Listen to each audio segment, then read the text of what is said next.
वज़ीर पंजाब आज़मा बुखारी ने कहा कि वज़ीर आला पंजाब मरियम नवाज ने लोगों को काम करने, गुड गवर्नेंस और मेरिट को यकीनी बनाना सिखाया। पंजाब से सीखने वाले पंजाब पर उंगली ना उठाएं। पंजाब बड़ा भाई है और खुलूस नीयत से तमाम सूबों की रहनुमाई के लिए हम वक्त हाजिर है। वज़ीर इत्तलात पंजाब आज़मा बुखारी ने आगाह किया कि जिनाह इंस्टीट्यूट ऑफ कार्डियोलॉजी ने काम का आगाज़ कर दिया। जिनाह कार्डियोलॉजी में हार्ट ट्रांसप्लांट का इलाज 100% मुफ्त होगा।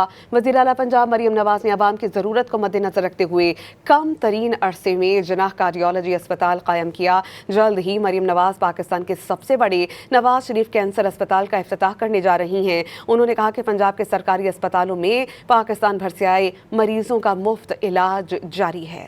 वज़ीर पंजाब आज़मा बुखारी ने कहा कि वज़ीर आला पंजाब मरियम नवाज ने लोगों को काम करने, गुड गवर्नेंस और मेरिट को यकीनी बनाना सिखाया। पंजाब से सीखने वाले पंजाब पर उंगली ना उठाएं। पंजाब बड़ा भाई है और खुलूस नीयत से तमाम सूबों की रहनुमाई के लिए हम वक्त हाजिर है। वज़ीर इत्तलात पंजाब आज़मा बुखारी ने आगाह किया कि जिनाह इंस्टीट्यूट ऑफ कार्डियोलॉजी ने काम का आगाज़ कर दिया। जिनाह कार्डियोलॉजी में हार्ट ट्रांसप्लांट का इलाज 100% मुफ्त होगा। वज़ीर आला पंजाब मरियम नवाज ने आवाम की ज़रूरत को मद्देनजर रखते हुए कम तरीन अरसे में जिनाह कार्डियोलॉजी अस्पताल कायम किया। जल्द ही मरियम नवाज पाकिस्तान के सबसे बड़े नवाज शरीफ कैंसर अस्पताल का इफ्तिताह करने जा रही हैं। उन्होंने कहा कि पंजाब के सरकारी अस्पतालों में पाकिस्तान भर से आए मरीजों का मुफ्त इलाज जारी है।